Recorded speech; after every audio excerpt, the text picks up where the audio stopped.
Hello, and glad you can join us. Here's what's happening. Round two, pivotal showdown for the final leaders debate. I hope it's a good, open, transparent exchange tonight. The issues dominating the political prize fight. A frantic search for migrants crossing into Canada.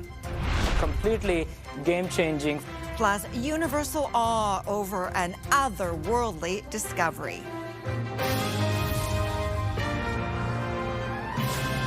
CTV National News with Sandy Ronaldo. Well, the leaders woke up to generally positive reviews after last night's French language debate. No gaffes or major stumbles. And today, the critical debate in English, a showdown at a pivotal time in the election campaign that comes with a larger audience and a lot at stake. CTV senior political correspondent Mike Couture is covering the debate again today. And Mike, leaders sparred over the economy, immigration, and crime last night. Tonight, 5 different topics. So what are they? Yeah, exactly. And we aren't expecting to see anything on healthcare. And that is interesting, Sandy, because Jagmeet Singh yesterday tried to get that subject into the debate on several occasions. But in fact, he was penalized by the moderator, Patrice Roy from Radio-Canada, saying that does not have anything to do with the subject at hand. And he actually cut off his microphone. But instead, they are going to be talking about these 5 subjects: affordability and the cost of living. That was something that was talked about yesterday. Energy and climate, leading in a crisis, public safety and security, and of course tariffs and threats to Canada. That one will be very interesting because of course we know the overarching theme of this campaign has been who is best to lead Canada in the fight against those tariffs and against U.S. President Donald Trump. And you have the feeling that every one of those leaders on the stage there will be saying they are the person in trying to make that case tonight. Yeah. Okay, Mike, not a lot of time to recover, less than 24 hours. And it has to have been stressful, you know, although we may not have seen that sense of it whatsoever. Any leader sightings today? Are they out and about? Yeah, there were 2 of them who did something very Montreal, or at least touristy Montreal. Jagmeet Singh went to Atwater Market, which is a famous open-air market where he bought some Canadian strawberries. That had come up yesterday when the moderator had asked the leaders which American product they had basically cut out of their shopping. And you had Mark Carney that went to Schwartz's Deli, which is, of course, famous for its smoked meat here. And it was there that we caught up with him and asked him about the debate, how he felt about it, but also about the debate commission in its decision to change the time of the debate for the hockey game, also to exclude the Green Party. Have a listen to what Mark Carney had to say on that. I think there's value in the having an independent body that sets the rules for the debate and prosecutes them. I think some of the decisions I'm sure will be called into question, but I don't think it's for the political leaders to be making those determinations. It's for the beneficiaries of the debates, which are the Canadian people.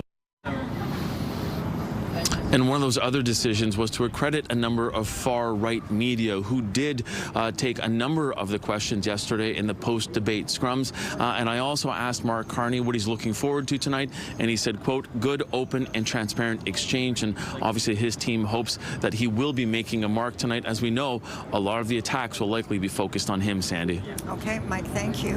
And I want to pick up on that with our chief political correspondent, Vassy Kapelas. Here also to talk about strategy. And Vassy, last night in French, the leaders appeared to play it safe, I guess with the exception of Jagmeet Singh. So why did it seem like most were simply trying not to lose or look bad? Yeah, I think that's the perfect way to put it, Sandy. That's definitely the impression I had at the end of the debate and into conversations that I had today with people who are working on all the campaigns. It's like nobody wanted to lose. And the first question I had was for people around Jagmeet Singh, insofar as why didn't it seem like Jagmeet Singh had the same risk-adverse attitude in the debate? You can disagree with the way he did it or the substance of what he said, but he certainly tried to be a lot spicier than the other candidates. And the answer was a simple one and a very frank one, particularly in the middle of the campaign. I was told because he doesn't have much left to lose, right? As a reference to where the NDP is sitting in public opinion polling. So what I'm watching for tonight is very much whether or not any of that changes with the other candidates. Do they retain that risk-adverse attitude and just keep trying not to make a mistake? Or do they end up engaging a lot more and actually trying to win this debate in, for the majority of them, their native tongue? Okay, so by extension, what's at stake? Because we're dealing with a bigger audience and a larger reach. So what's at stake, I think, has definitely evolved. We know that this has been a close race, right? But as we look at even public opinion polling that is released, you know, in society at this point, we can see that there is a narrowing of the race.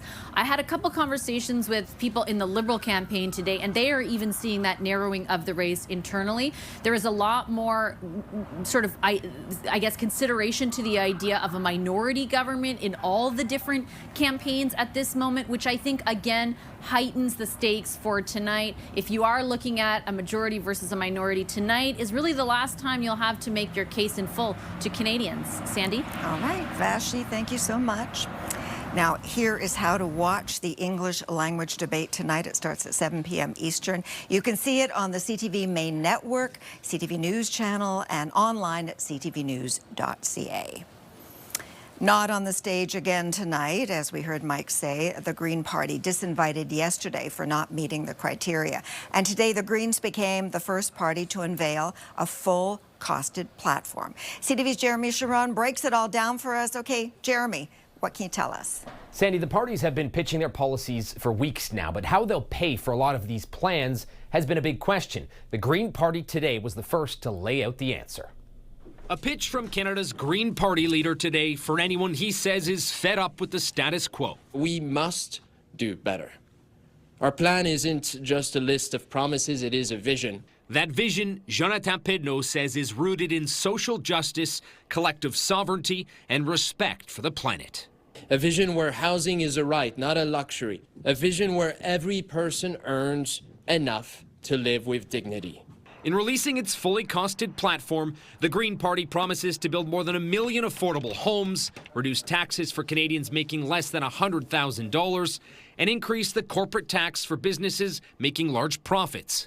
When it comes to energy, Pedneau says his party would make Canada a leader in clean energy and end the fossil fuel era. We can invest instead in wind, in solar, in geothermal energy. We can and we will build a national grid powered entirely by renewables.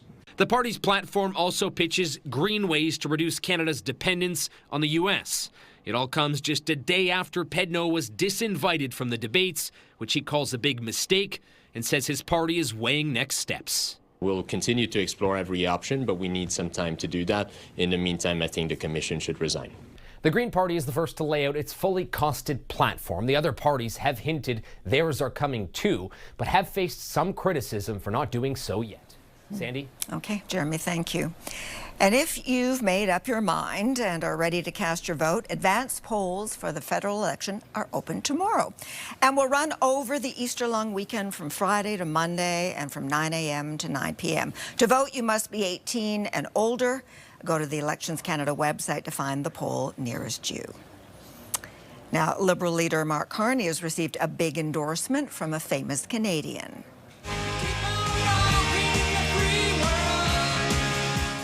In an open letter on his website, Mr. Carney, Canadian icon Neil Young wrote, "It takes more than bravado to fight this kind of a threat, and I believe you are the person our country needs to lead us through this crazy situation." And I'm quoting him at that point. Now, tariffs and trade dominated discussions between Donald Trump and Italy's Prime Minister today. White House officials hope Giorgia Meloni will act as a bridge to other EU leaders. Let's bring in CTV Washington political analyst Eric Ham. Okay, Eric, you know, Meloni has been called the Trump whisperer. The U.S. president seems to like her. So is she the one who can bridge that growing trade divide between the EU and the United States? I don't think so. I think what we're seeing here is, at least in the case of Donald Trump, someone who believes he is ideologically aligned with Meloni. But what we see when it comes to traditional Europe, Donald Trump, as well as those around him, just have a complete disdain for the region. And I think that's only going to continue. I think what we're seeing here is Donald Trump picking and choosing those who he chooses to deal with, and then, of course, keeping those that he refuses to deal with at arm's length. Okay. But he is making nice with Italy. He's not so happy, on the other hand, with the chairman of the U.S. Federal Reserve. And he's the one who warned of tariff-fueled inflation. the key word being inflation. So is this an example of truth-telling that, you know, kind of incurs the wrath of the president, whereas the charm offensive gets you kudos? That's absolutely right. And we know when those words came right out of Fed Chairman Powell's mouth that certainly Donald Trump was going to pounce, and he did. But I think what we also see from the Fed chair is someone who is using that check and balance, that level of independence, which is so dire right now in the U.S. government. And so I think that's going to continue to play out now until the end of Donald Trump's tenure. Okay, always interesting to talk about Washington and everything that goes on every day. Okay, Ericam, thanks so much. Thank you. Now, border security and migrants crossing into the U.S. is certainly a key issue for the Trump administration. But today, a search was underway for a woman and 2 children who crossed into Canada illegally from the U.S., and there are concerns for her safety. CTV's Matt Grillo is on this story. And Matt, what do we know about this situation? Sandy, the RCMP says it arrested 3 people who were crossing into Canada from the U.S. The RCMP says it received information there were other people traveling with them who were not accounted for. They are looking for a woman and 2 young children, so searches are underway in a town called Manchester, less than 5 kilometers from the Canada-U.S. border. The SQ says that the 3 were last seen in a wooded area on foot. The RCMP is working with the Sûreté du Québec. The RCMP was using a helicopter, and the SQ has been using ATVs to search the forests. There is a command post set up, and police are asking people if they see the 3 or if they have any information to call 911. Sandy? Okay, CTV's Matt Grillo. Now, tomorrow is the start of the first holiday travel weekend since the trade war started, and it's a fact that fewer Canadians are headed to the United States. CTV's Kamal Karamali now on the trend and its impact. The alcohol or tobacco products? Crossing the border this Easter long weekend will look much different. This is a significant test. It's the first holiday weekend after Canada's relationship with the United States took a turn for the worse when President Donald Trump triggered a trade war. So in many ways, this weekend will allow Canadians to gauge what future holiday travel to the U.S. could look like. And we're all quite eager to see what the numbers are for this weekend. For one, border lineups are expected to be much shorter. In March of last year, there were more than 4 million travelers who crossed the border into the U.S. by land. This past March, that number plummeted down to 3.1 million travelers, a drop of more than 900,000. When you have uncertainty, that breeds fear, and people are afraid to cross. There are also expectations of tougher border policies and stricter enforcement of entry requirements. That could mean border agents may ask more questions. Well, the best way I can explain it is it's not like the rules of the game have changed. It's just that the refs are calling it differently. Or even potentially search phones and laptops. I don't think the average person needs to really worry about that. Maybe if you're an academic who's blasted Trump for months and months on social media, you might get singled out. Travel experts say for the most part, the experience won't be drastically different. Just make sure to have all the necessary information on hand, like knowing the exact dollar value of the goods you're bringing back to Canada. Sandy. All right, Kamal, thank you. Coming up after the break, a royal return. Easter duties fit for a recovering king. Plus, meet the hero who rescued a missing toddler.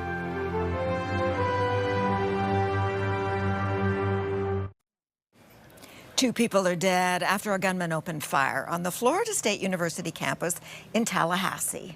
My hands were shaking, just adrenaline kicked in, and I really didn't know what to do.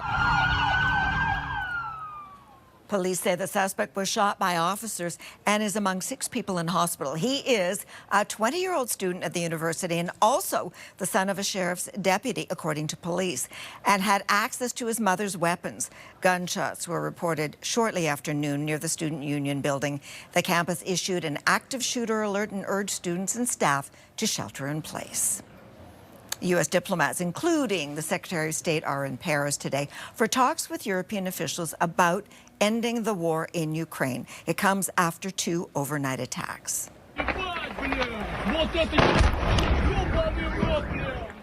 Video shows a drone hitting a Russian military base about 700 kilometers from the Ukrainian border, while a Russian drone attack on the Ukrainian city of Dnipro killed 3 people, including a child.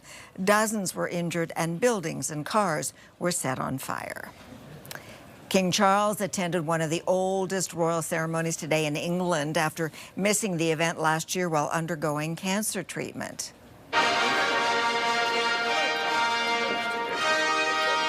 The king arrived with wife Camilla for the royal Maundy service, where it is standard for the monarch to hand out special coins to people in honor of their community service.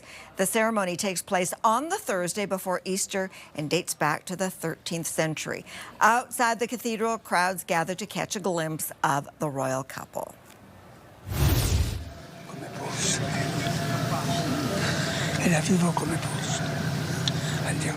And what the Pope is saying is, I live it as I can. The Pope today describing Easter week.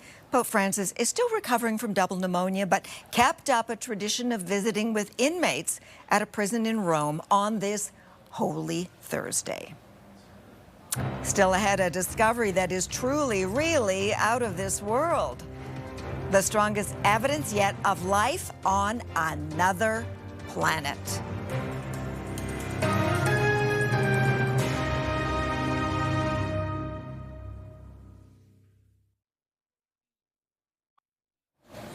So we've been talking about this story all day in the newsroom. We want to share it with you now because scientists are calling it the strongest sign yet of life beyond our solar system.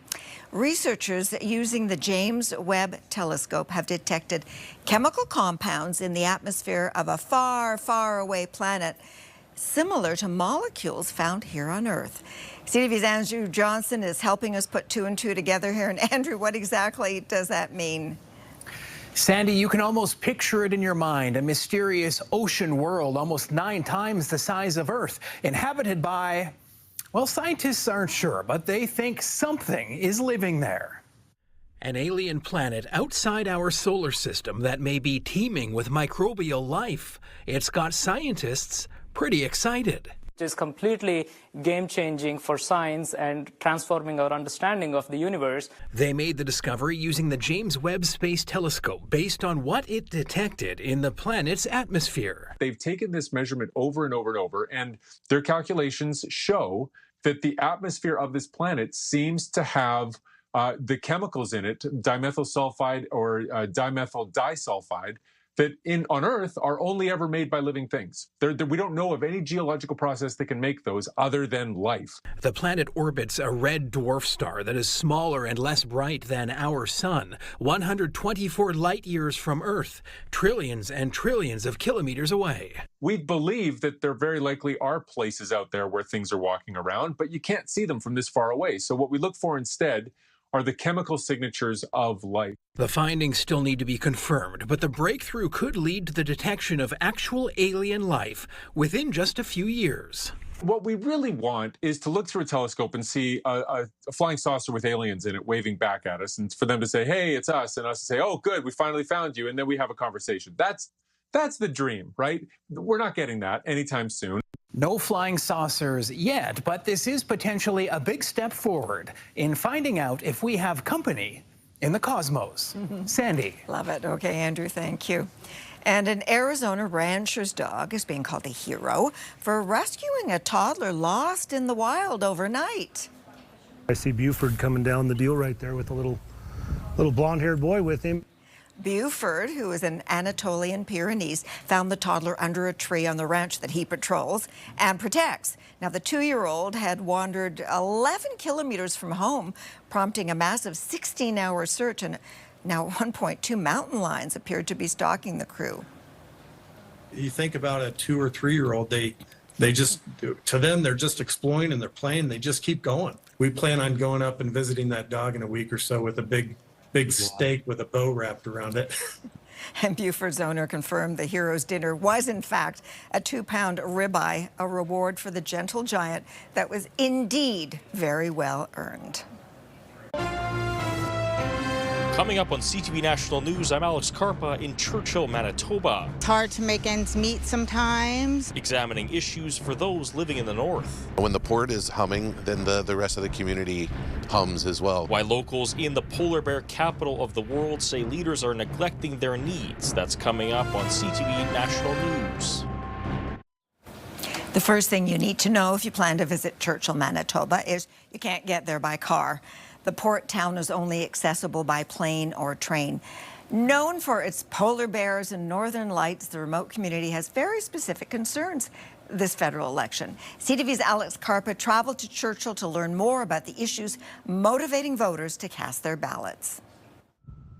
Known as the polar bear capital of the world, Churchill receives tens of thousands of visitors every year, but for the 800 or so permanent residents who live here, it's much more than that. The community is unique, home to the port of Churchill, Canada's only Arctic seaport serviced by rail, and many now want to see it become a major trading hub. And that is certainly important to me. When the port is humming, then the rest of the community hums as well. The province is investing in it, but locals here also want to see federal leaders commit to revitalizing the port. It's just a matter of putting some money into the infrastructure again, where that day, I think it could become a reality. Some residents I spoke to here say they feel neglected and forgotten about, whether it's improving the high cost of living or the lack of action on the town's port and rail. Soaring prices for groceries is also a frustration for residents who shop at the town's main grocery store. It's hard to make ends meet sometimes. It's hard to get out of town. Everything's just too expensive. And it's not just groceries, but overall living costs too. Max rent for a 3-bedroom house is like $1,300. Like, there's a lot of people that have a hard time paying that. At the town's Arctic Trading Company store, the conversation isn't just about housing costs, but availability. Just the lack of accommodations here, the lack of housing is a major problem in our community also. Workers here also worry about the cost of flights in and out of the community. There's no way that I would be able to travel with my husband and my 2 kids to Winnipeg, where I've grown up my entire life.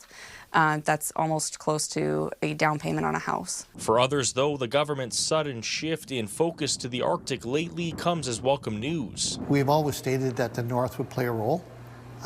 It's taken a long time, and it's finally happening. Locals say revitalization is critical and will not only help the town, but will benefit the entire region.